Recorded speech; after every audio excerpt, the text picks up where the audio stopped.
United Lutheran Seminary presents the Seminary Explores podcast, conversations on faith, art, people, politics, theology, life, and more, with voices from around the corner and around the globe. The island of Madagascar in the Indian Ocean off the southeast coast of Africa is, in some ways, the bellwether of our little planet called Earth. Hello, I am Jerry Christensen, and this is the Seminary Explores. We're talking to someone today who has returned recently from Madagascar and will share her impressions with us.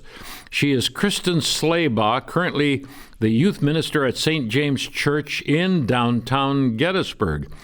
What was your impression when you first went? I mean, this is so different than being in central Pennsylvania. What were your first impressions of Madagascar? It is very different from central Pennsylvania. When we first came in, it was nighttime, and coming into the capital, there were so many people, so many cars. My first culture shock was a lot of just processing how busy everything was and how many people there were and all that was happening, and just a quick flash. But my overall impression really is it's such a hard place to describe. There's so much diversity from my town where I live to where we had our orientation to the capital to where other people live. There's such diversity with the people, with everything, and it's both really, really beautiful country, but it's also very hard as well. Many people have very tough lives and experiences that are hard to know, to recognize, but there's also a lot of good. So it's, as I explain that experience, my impressions of Madagascar with people here, it's always a lot of yes and. It's hard and. It's beautiful, it's hard at the same time. Yes. The best of places, the worst of places. Describe a little bit for us now on more general terms for those of us who have never even heard about Madagascar. And if we did, we would think it's a town to the west of Philadelphia or something. It is an island, and that's why it has such remarkable diversity of, especially of species. We'll get into that after a little while. And then about the diversity of peoples, the tribes, if they are, what their language is. But above all, first of all, kind of where is it and how do you get there? So Madagascar is an island off the coast of Africa. It's the fourth largest island in the world.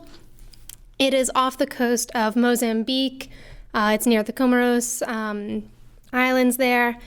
So it's just right off the coast of Africa.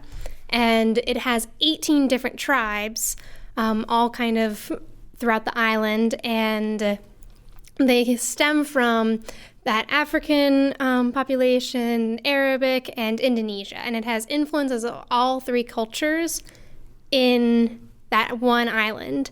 So you'll find people, so ethnically they're diverse, tribally also diverse, linguistically diverse, because each tribe has their own dialect. Mm-hmm. And so, in the north, like you might say alika for dog, and near me you would say ambua, and so different words and different pronunciations all around the island. What do they use when they want to communicate with each other? Do they use a European language like English or French or something, or do they use a common denominator language like Swahili in East Africa? Since they were a French colony, many people that are educated will speak French as well. And you'll see French words being mixed in with Malagasy, such as things like different phrases and expressions will be used in there. But they'll speak Malagasy, the Merina dialect of the Highlands, with each other standard. And you'll see just different differences dialect-wise. Mm-hmm. So they'll use French as an international language, and the fact that they're kind of exposed out there in the middle of they are in the Indian Ocean, but not in the middle of. You said something about there have been Arab influences, very powerful, but also Indonesian, and that maybe came on the basis of trade. or the needs for certain kinds of populations? There's a lot of different mysteries about how some of these people got there. The Indonesia aspect, comes from, I think a lot of you know about those Polynesian explorers who would just go in that sort of way. And rice culture is huge in Madagascar. They consume more rice per capita than anywhere in the world, which...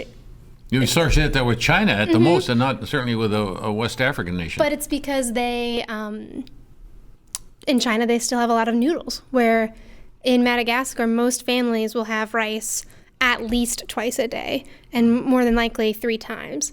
I had pasta for holidays, or if I bought it out of the house, as part of... Went to a restaurant soups. or... I bought it out of the house. I never had... pasta as part of my host dinners at my house that I lived in. I would have something different for breakfast, but the kids all had rice for breakfast, and I usually had rice and side of some kind twice a day. So I believe it. That is a nice segue into the second section, which is, why were you there? What was your work? So I was there with the Young Adults in Global Missions program through the ELCA. And so my job was to teach English. And so I taught at 2 different places. I taught at a Lutheran school and at a community center.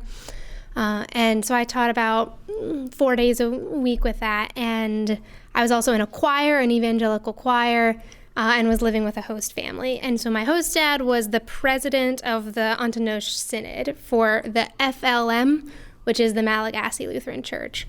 So my main role was building relationships with these global companions. But the main piece that I was giving was speaking English as a native. And the word, do you use that anymore, or is it outdated? You accompanied... You were there for accompaniment. You were there just to be yourself, to represent another church in another world. Yeah. And what did you find out about that? Did they welcome that? Or did they reverse the roles and you eventually became, in a way, accompanied by them?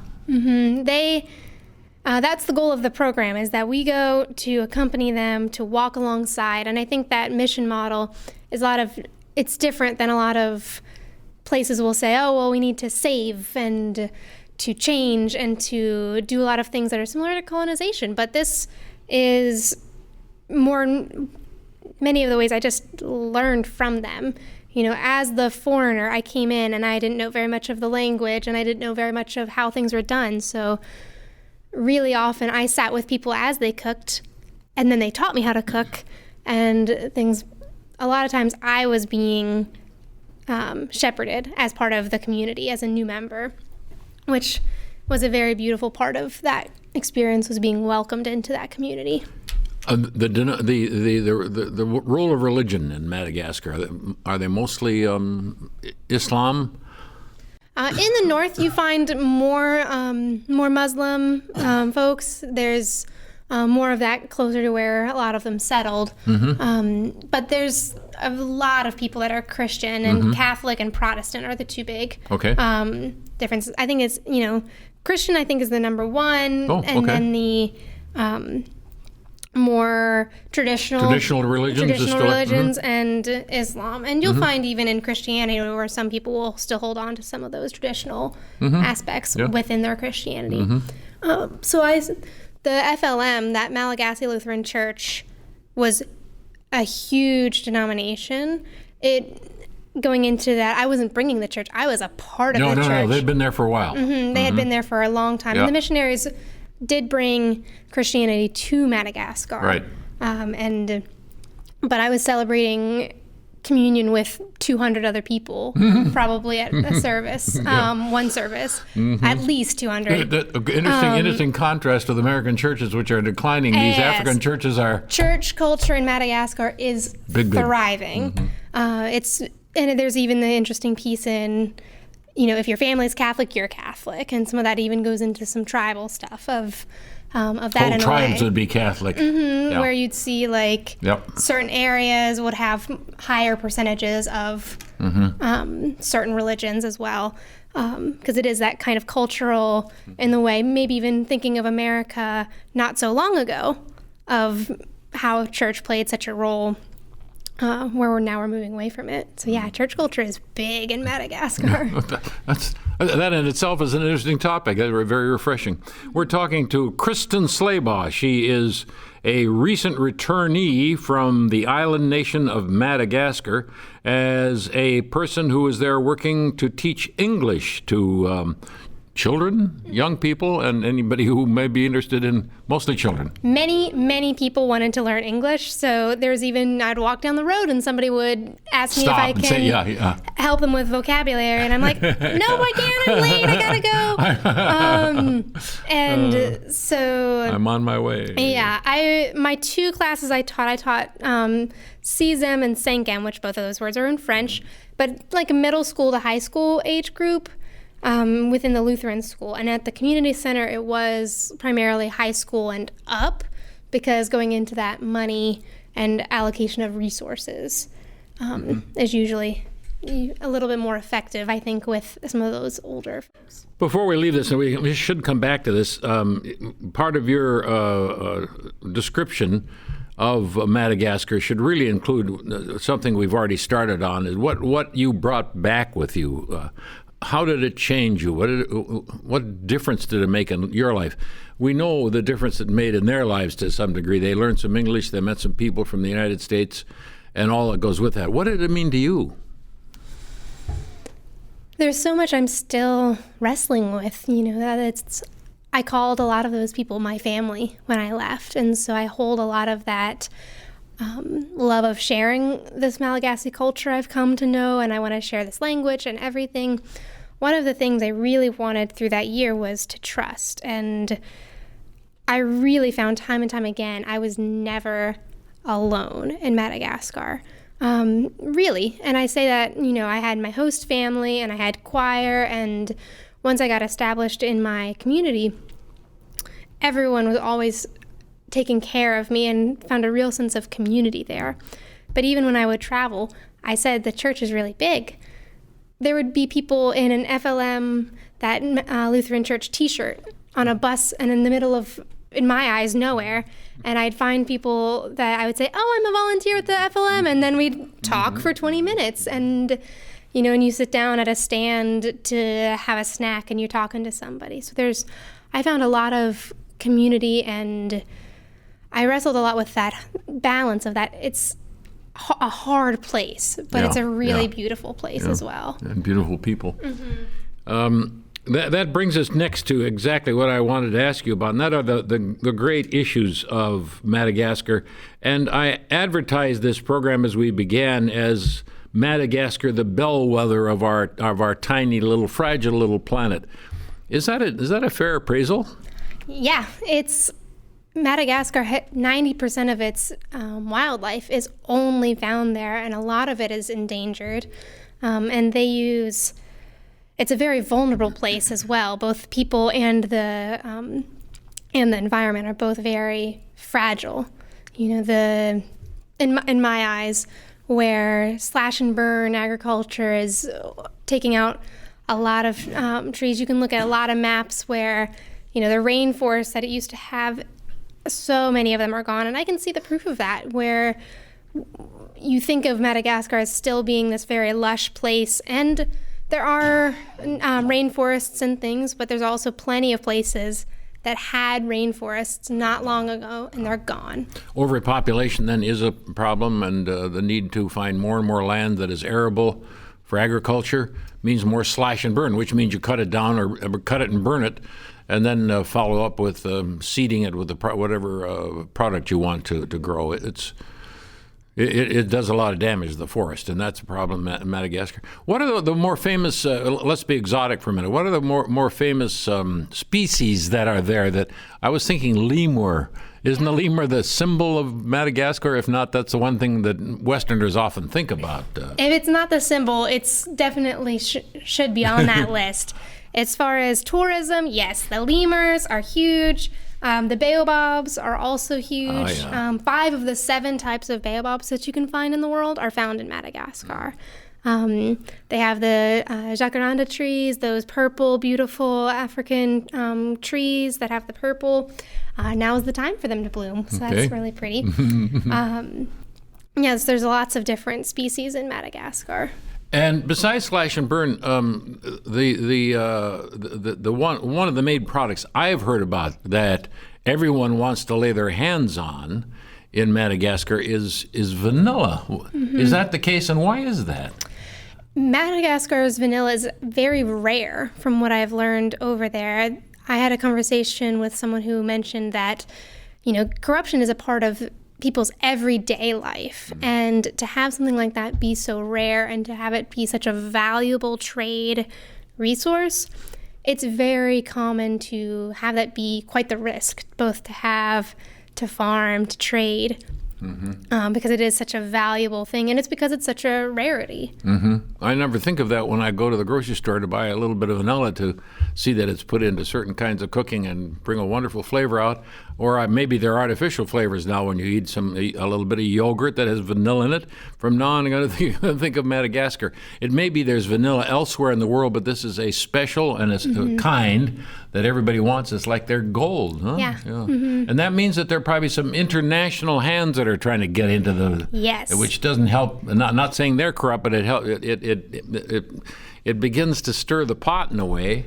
Madagascar's got a long history of that exact idea, because vanilla is not its only resource. It has plenty of natural resources.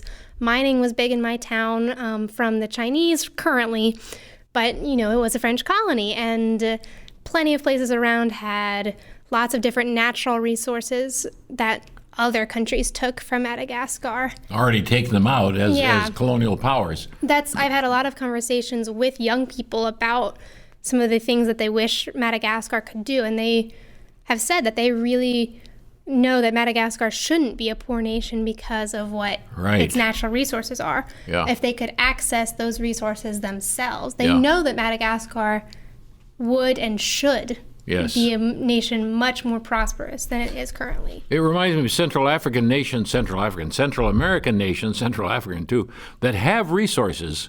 But the problem is distributing the wealth from those resources to the people who need it. Some of the advanced and industrialized nations of the world where oil has been found have to some degree succeeded in that. But these nations that begin in poverty, they seem, as you've already indicated, to have become rampant with corruption.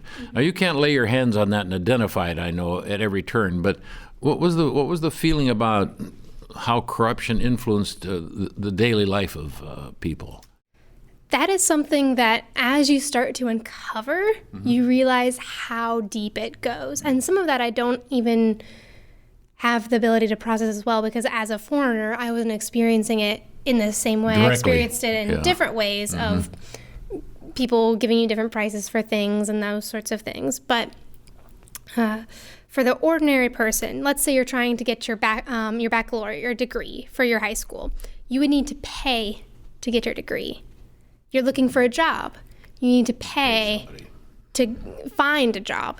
Not even to get the job. You have to pay as you're searching. Well, how are you supposed to... When you don't have an income anyway. Yeah, if you're in school to study and you need to pay for your degree, well, but what if I don't have money because I'm a student? It's hurdles that are there, and police, and there's the big level of corruption that has happened within the government and things. But when I say corruption, I'm even talking about everyday experiences of corruption. Yeah. So a farmer wants to grow some vanilla and really going to make some good money, but then he's got the problem of protection, and the government can't produce that. It's probably done at some sort of local strong-arm family or persons, and then you're going to have to pay for that, or whatever happens in so many poverty-ridden cities in America or anywhere else in the world. Yeah. It's truly a catch-22. And vanilla is so strong, so it is regulated by the national level as well. But there's so much black market when it goes up to, like, the raw vanilla can go up to hundreds of, not Malagasy, U.S. dollars, which $1 is equal to 3,500 ariary. So when a little bit of vanilla can get you into, this is not average money. This is life-changing money in the vanilla. And a lot of jobs in general, those jobs of tourism, those jobs where you can speak 3 languages, that would be Malagasy, French, and English. Those are the jobs that will be the best, those life-changing jobs. But it can be very hard, as you might realize, to learn 3 languages fluently. And pay for the degrees in order to get it when you don't have any money. Last impressions. What are you? I always ask, what are your signs of hope for your denomination in that area and in general for this fragile little nation? I have hope that the Malagasy culture will survive. It is hard to hold on to your culture when you've got all these external resources. We don't really think about that in America because we're such a global nation in that way, where you can find a lot of American things everywhere. But for the Malagasy people, it's very important to keep their tradition alive because it's only there. And that goes into the environment in that way, and it goes into the relations that way as well between Malagasy people. It's very important. That's one of the biggest things that I was told is, to be Malagasy, to share Malagasy things, because it's such an exclusive thing to be a Malagasy person. And there are a lot of problems, but there are also a lot of young people who want to change their world that they're in. And so I do have hope. And it is a hard place to live, but it's a very beautiful and very kind and very normal place. They deserve it, yeah. Yeah, they deserve, and they need our help to preserve, if I may use a very bad couplet. Yeah. Our subject today was Madagascar as the bellwether of our tiny little fragile little planet. Our guest, Kristin Slaybaugh, currently youth minister at St. James Church in Gettysburg. I'm Jerry Christensen for the Seminary Explorers. Thanks for listening. Have a very good day. You have been listening to The Seminary Explorers, a production of United Lutheran Seminary with campuses in Gettysburg, Pennsylvania, and Philadelphia, Pennsylvania. We invite you to visit our website at unitedlutheranseminary.edu. Opinions expressed on this program are not necessarily those of United Lutheran Seminary or the Evangelical Lutheran Church in America.